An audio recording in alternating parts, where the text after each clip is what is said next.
Let the dragon consume you! Enemy sighted.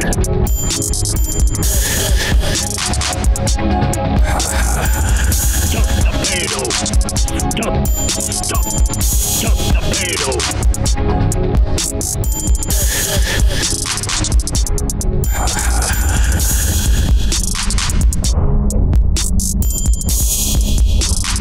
In 5, 4, 3, 2, 1.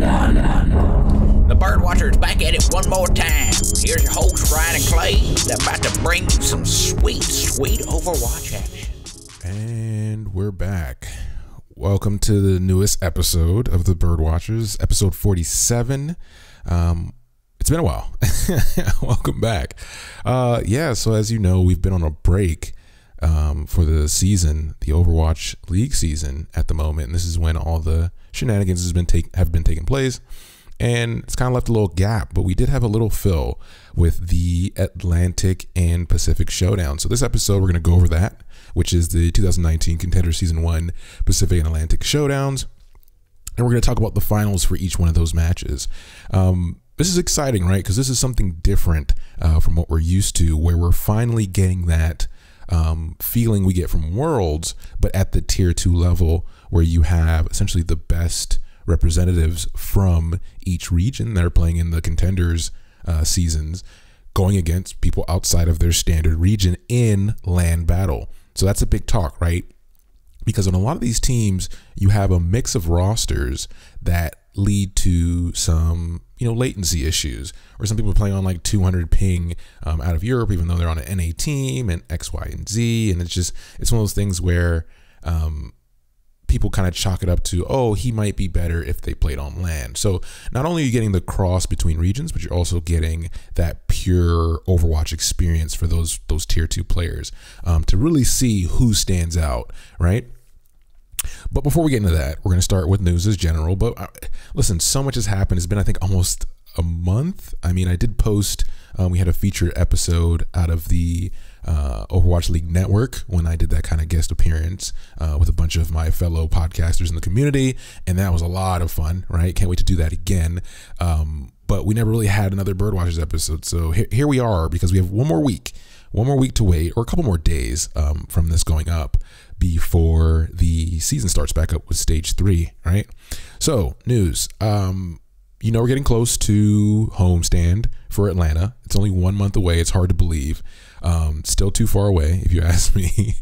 And tickets are kind of going fast. So there's been a couple events popping up, and one of those events are a giveaway from us, the Atlanta Royal Family. So it's the Atlanta Royal Family Road to Homestand giveaway.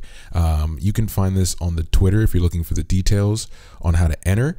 But it kind of incorporates this, this wait. We've waited so long for stage 3, it made sense to incorporate that in the giveaway. So here's how it's set up. So between now and the homestand, we have 5 games, right? Or 5 main games. And we're going to have 5 watch parties, because, we're going to have our watch parties still. And those take place on the 6th of June against San Francisco, the 8th against Vancouver Titans, the 13th against Shanghai Dragons, the 16th against Seoul Dynasty, and the 22nd against Philadelphia Fusion. And what we're doing is, for the first 200 guests that show up, they will get a exclusive wristband. So these will be different colors for each watch party. And then at the 22nd, or the watch party on the 22nd, which is the Philadelphia Fusion game, you will bring your wristbands, all the ones you've acquired, so that can be up to 5, right? Because you are getting one for the Philadelphia Fusion game as well if you show up. And for each wristband you display, you get a ticket for each entered into the raffle. So 5 maximum. And what that enters you in for is for one of these prizes. So the prizes include a runner-up prize for a 1-day Saturday ticket to the Atlanta homestand, and then the grand prize is a 2-day ticket to the Atlanta homestand. You know what? That sounds good to me. You get to show up, watch parties like normal. There's no other requirement. You get a little exclusive wristband. People have been loving them. And then you also get an entry into this raffle to win a free ticket to come hang out with all of us. So the only caveat is that a guest cannot win both prizes, right? That's, we just kind of wanted to make it fair and unique to everyone. So yeah, that's the road to the homestand giveaway. So if you can enter, if you can come to any of them, even if you can't come to all 5, just come to some. It doesn't hurt, right? Because you're still gonna have a good time with everybody there, anyways. And even if you're not an Atlanta fan, please still come out to hang out. And come hang out and watch Atlanta do what they do. Or if you're cheering for the opposite team, that works too, right? It's just about having a good time. So yeah, so the 2 watch parties that are coming up first are actually this week. So we got double headers again. I mean, I feel like Atlanta got unlucky in the dice roll for having all of the front half of our season having most back-to-back games in a week. So this week we have a watch party at Battle and Brew, so the home turf, on Thursday, and that's starting at 6 p.m. And then the Atlanta Reign is actually sponsoring an event in combination with Skillshot Media at Main Event, which is in the Cobb area, and that's starting at 3 p.m. And that's the one against the Vancouver Titans. So if you can make it out, definitely come out. And once again, there's only 1 month. So if you're not going to come to the events, if you are planning on getting a ticket and you're just kind of waiting it out to see or getting details in place, get your tickets now, because it's getting to that point where they're starting to sell out faster as we get closer to that date, and people get their plans solidified. But that's the news. So let's go ahead and let's start with the Pacific first. That sounds like a good idea. So for the Pacific Showdown, we had 6 teams. 6 teams going, and those 6 we had 2 representatives from Korea, being Element Mystic and O2 Blast. Those are names people know. From China, we had Lingan Esports and Huya, also known as LGE Huya. And then the other representative was T1W, or the one winner is T1W Esports, representing there. And then we had one out of the Pacific being Talent Esports, and then out of Australia, Down Under, we had Order representing that. So what we're going to do is let's go through the bracket and kind of show. So this is double elimination, by the way, which one team in particular made a mistake when their team lost one round and said, oh, good run, blah, blah, blah.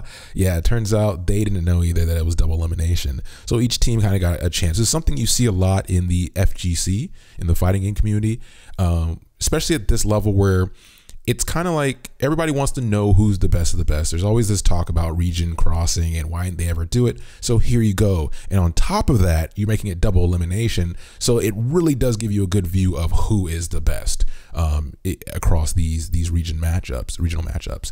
So we start out with round 1. And the teams that came out, the top 2 teams that came out with the best record got to skip the round. So they didn't have to play till round 2. They got a bye in round 1, which is also something that you see a lot in double elimination. So for round 1, we had T1W Esports go against Talent Esports, and they beat them 3-0 to move forward.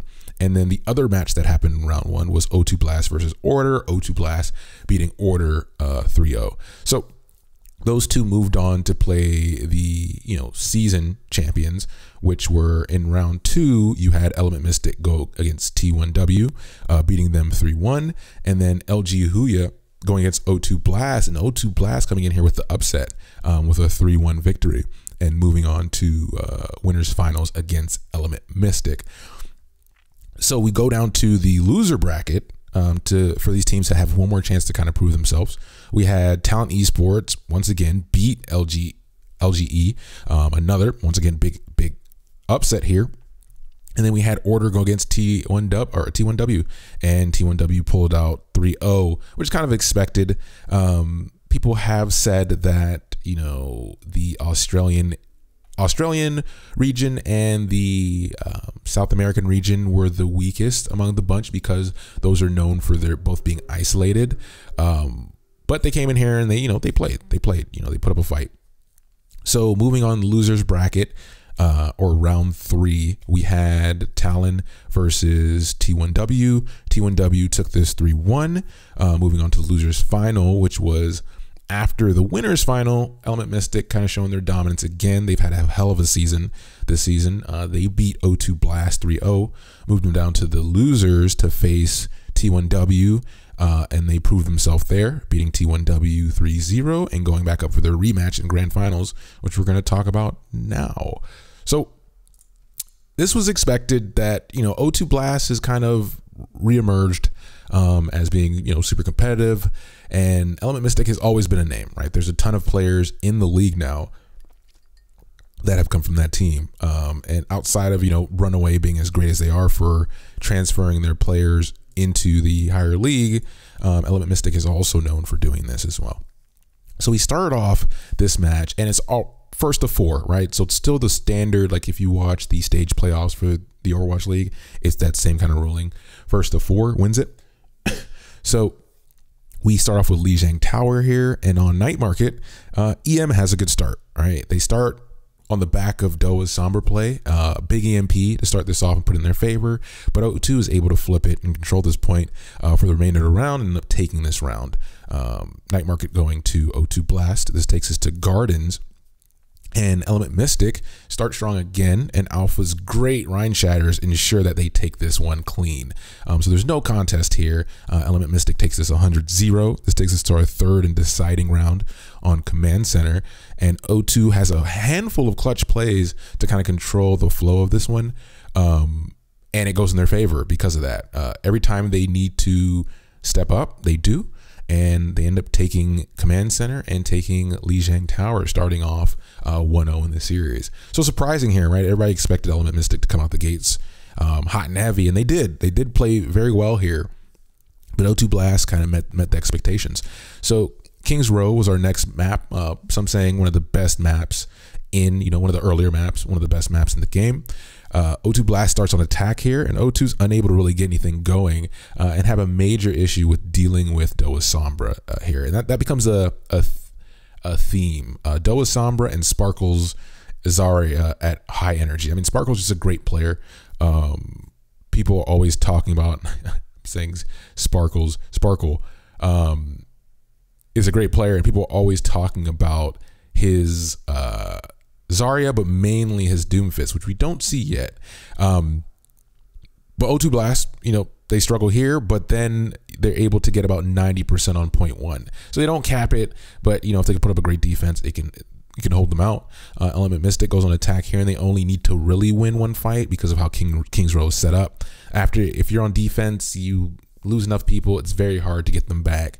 Unless you go like a Hammond or a Lucio to try to get back quicker, or Tracer, right?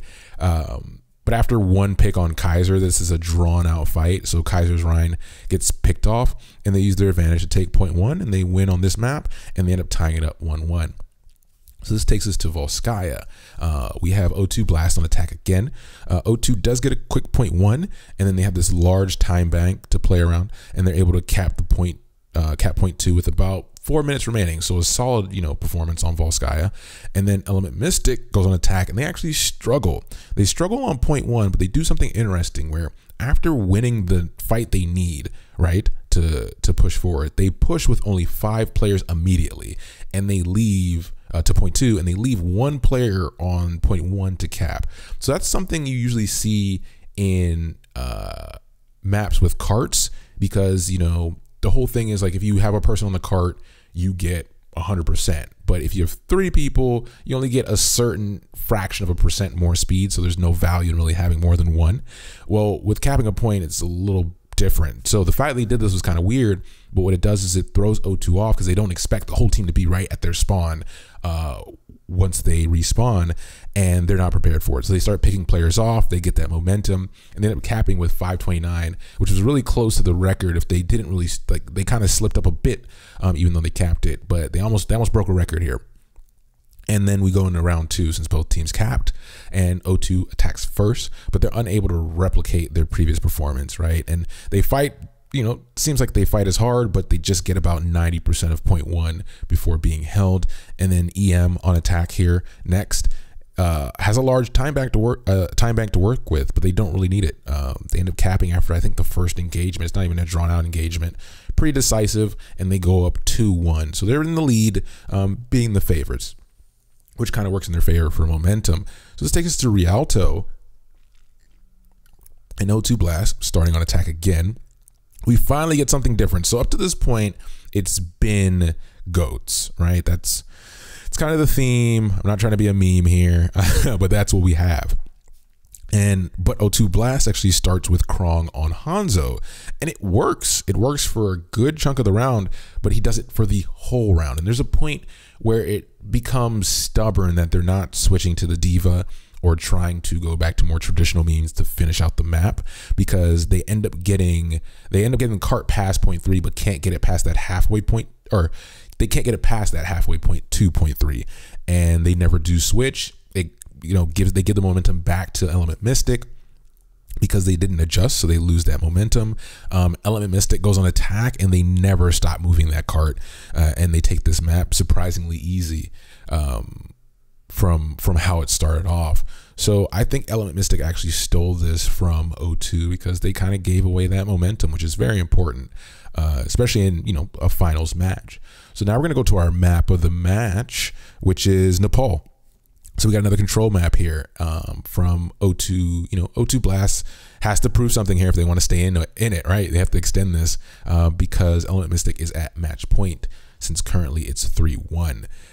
We start with Village, and Sparkle comes out on the Doomfist, and this round is kind of back and forth in the first half, and then Element Mystic pulls away to win this round, kind of on the back of Sparkle's Doomfist. It's insane. Like, you watch that guy play that character, and I don't know how to explain it, right? Because people always talk about all the nerfs that happened to Doomfist after he kind of had his reign, and you don't see it when he's playing it. And yeah, it's Contenders, so it's not the Overwatch League per se, but you're still playing with high level individuals, and it's from a person they expect that from, right? So they prepared against Doomfist in some capacity for this match.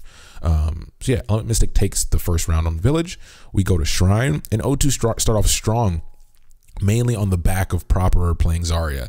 And if you watch the kill feed on this map, on this round, it's just all Proper's name. He's carrying this. He's playing like a man possessed, and he puts the team on his back, and they take this round. And then we go into our final deciding round for Nepal, which is Sanctuary, and they start out strong again.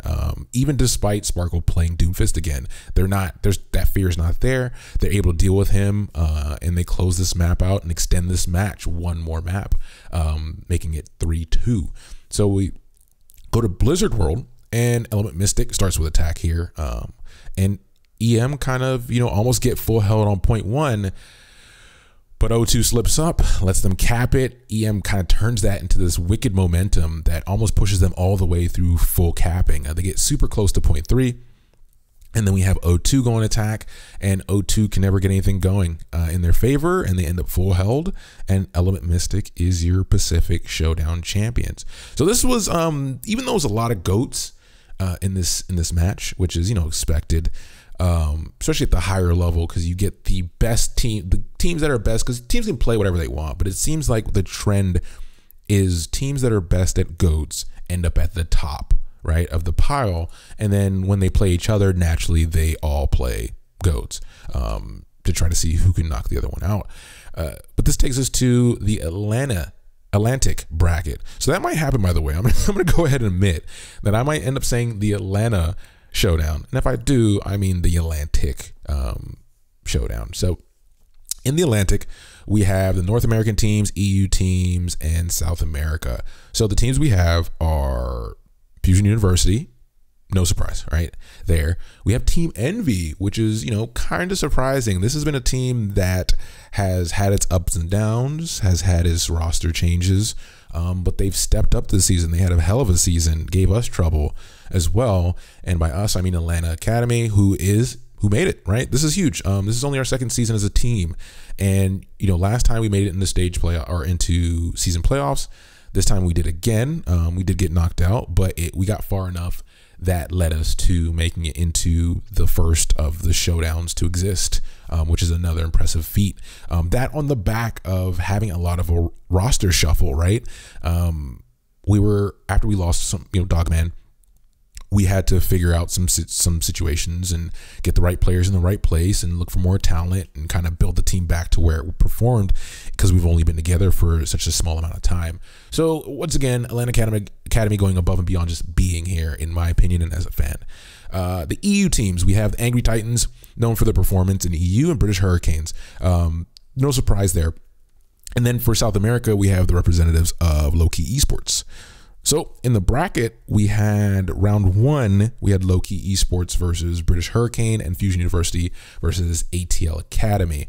Team Envy and Fusion University has a better record, so they get the bye in this round. British Hurricanes take out Low-Key Esports 3-0, and then Fusion University beat us 3-0. Almost, I don't know if we could call it a rivalry, more like it reminds me, if anybody watches basketball, currently the Toronto Raptors are in the finals against the Golden State Warriors. And the previous 3 years, 2 or 3 years, we've hit this wall where we could not beat LeBron and the Cavaliers, right? We would have a great regular season and they would knock us out in the playoffs. And this is the first time they're not there and we're able to make it past. So like Fusion University is Atlanta Academy's kind of gatekeeper to a lot of things. And they're a great team. I mean, they're an amazing team. I mean, in recent news, I think they just said they're going to switch to Korea Trials to play in their bracket. So that just kind of shows at what level they think they're playing at and what they've proven. I mean, they're champions of the North American seasons. They're undefeated. So that being said, we move to round 2. So we have Team MV going against the British Hurricanes, beating them 3-2. This was a back and forth match, very close one. And then we had Angry Titans go against Fusion University. Fusion University being dominant again, moving on and knocking Angry Titans into the loser bracket. So for the losers round 1, we had Low-Key Esports versus Angry Titans. Angry Titans winning 3-0 and sending Low-Key home. We had Atlanta Academy going against the British Hurricanes, and we knocked that one out of the park, 3-0, sending them home. And this moves us to our round 2 of the losers, which is round 2 of the losers. that sounds more harsh than I wanted it to sound. But Angry Titans go against ATL Academy. They beat us 3-1, send us home. Hell of a performance from the boys.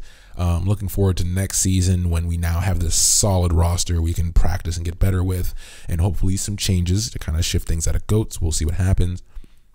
We move into winners finals where we have Fusion University go against Team Envy. They win 3-1 there, knocking Envy down. And then we have Team Envy going against Angry Titans, winning there 3-1 to go back and face Fusion University again. So this is actually a similar thing that would happen with the Atlantic, right? Or the Pacific, where El Mystic knocked O2 out and then O2 won, and losers to come back and get that rematch. So let's go ahead and get into that match, which is the Atlantic Showdown Grand Finals. So Fusion University versus Team Envy. I'm just going to say Envy. Oasis is where we start here, and Fusion University start dominant, right? they're always dominant. You can never count them out. And as expected, they get the point to 99% before it's even really contested. And then you have some back and forth where Envy's putting up a fight, but all in all, they have to win one more fight. They do, and they take this round. That's on Command Center. We move to Garden as our second round, and this is kind of a mimic, almost an exact mimic of the first round. And Fusion University does the same thing, the same manner, and they end up going up map win 1-0. We then go to Eichenwald, which feels like a map I haven't seen in forever. Beautiful map, right? I love it. I don't know how much I like it as the map itself. That part, point 2 is kind of weird. Not that fun ever on either side of the fence. But this is my map of the match, and mainly because of the performance from Fusion University here. We start with Envy on attack, and they're unable to really stop Fusion from setting up a great shatter opportunities on defense for Chainsick, and he lands them at all, right? They execute him perfectly almost every time.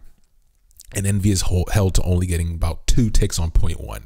And these 2 ticks become like a theme that haunts them throughout this match. We move on to Fusion University on attack here, and Fusion almost get full held. It's actually a brilliant defense from the Envy side until this amazing final fight, which once again involves another huge shatter set up from Chainsick, and we have Snillo's swap to Tracer, which he's known for his Tracer play. And this is one benefit we talked about when Dufran was playing for Atlanta, was there a lot of point 1 situations or in contesting points when the spawn was close, you have a trump card that is, well, yeah, it's GOATs, but at any moment, Dufran could swap to Tracer and cause a lot of damage, being one of the best Tracers, in the world. So Snillo, known for his Tracer play, played it all through season 1 of the Overwatch League, did that here, and it caused a lot of trouble and allowed them to kind of get the, it was a back and forth fight, but it gave them the edge to push them over, and they were able to get those 2 ticks they needed and take this map to increase their lead to 2-0. So Lunar Colony is where we end up next. And we start with Envy on attack again.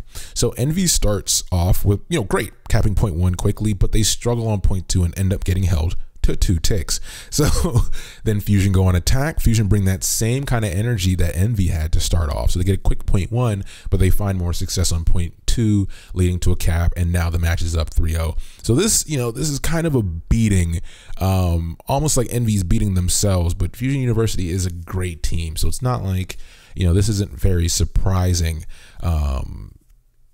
In addition to the fact that in winners finals, they beat Team Envy already. Team Envy did get 1 map there though, before having to come back and prove themselves. So on attack on Gibraltar here, we have Envy starting first, and once again, Envy has a hell of a start, but they're unable to finish strong as they started. So this is a major factor, and I've talked about this in the past, that, what separates great teams from good ones are consistency, and that's a consistency issue. If you can start off maps amazing and get this momentum, but then you just kind of let it go, then you're really not doing anything in the long run. It's about finding that smooth point of dominance and carrying that throughout. So they end up getting held very close to point 3, and then Fusion University go on attack, and they actually struggle throughout this whole map. Every time that cart moves, they earn it because Envy's putting up a battle here because they're trying to stay in this, because Fusion University is at match point. And they struggle, but when it counts, when they need to pull out those fights, they do, and this leads to them winning this map and this series without dropping a game, which is impressive, because out of all the stuff they've done in Contenders in general, this is just another kind of trophy in the case to say, we're something serious, because Fusion University is now your Atlantic Showdown champions. So this takes them into the news, or takes me into the news I mentioned, this is recent, that they have announced that they are going to be shifting to the Korean trials. So we'll see how that plays out for them. A lot of people are saying, oh, aren't they kind of getting a head full, or their head's getting a little bit too big, because how well they've done. They think they're a Korean team, because there's still that thought of Korea has the best players. I mean, I think they do, but we do have a lot of talent that's coming out of other places now. So I think that can kind of go away. We're with the crossover that we had in these showdowns. I mean, Element Mystic did show up, right? And O2 Blast did show up. So that's another kind of counter to that argument that's still being fought. But I think teams are getting closer across the regions. And it's great to see, on the lower end where you have Australia and SA getting to come to these LAN setups, because they're known for their ping issues. The internet infrastructure isn't the same as it is in these major areas. But I'm interested to see what happens if they go to Korea and have the same performance. I doubt it.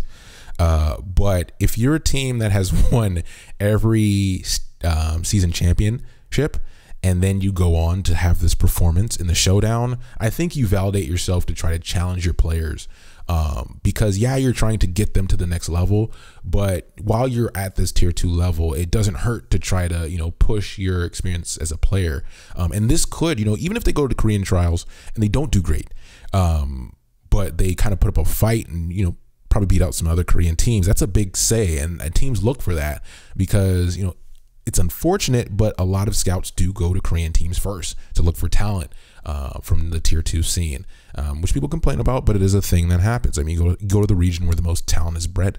So that's something to look out for. But yeah, that's our episode. I mean, we're going to come back with the standard content you expect. I hope that this month break has been great for the players. It seems like it. If you look at Twitter and Instagram, people are having fun. Some people are going to visit family. Some people are just hanging out and chilling. They're kind of decompressing, which is something we didn't have in season 1. So it's a good break, and they're being very supportive of the tier 2 scene and everything that's been going on. So I feel like it's been a good change of pace and a good growth period. So hopefully everybody comes back refreshed. We don't get any burnout, and we finish the season strong with all the action we've had in the first half. So that being said, as usual, you guys can find me mainly on Twitter at podcast TBW. If you want to reach out at Gmail, thebirdwatcherspodcast@gmail.com. And then on Reddit, I'm hella active. It's the Birdwatchers Podcast. So keep an eye out for that. And we're on a bunch of other things, YouTube, the Birdwatchers. So look around. If you search it, you can find it. If you listen to podcast anywhere, you're already listening to this. But if you change to a different platform, I'm pretty sure I'm on there. If not, just reach out and let us know, and we'll try to push it to that platform so you can get it for your ease, right? Doesn't hurt us. So once again, thanks for listening, and we'll see you soon. I have destroyed more of your kind than I can count.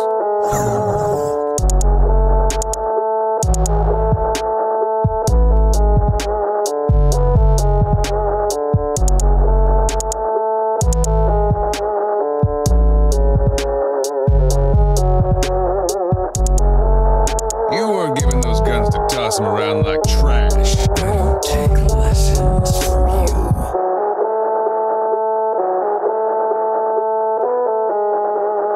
Try not to get us killed out there.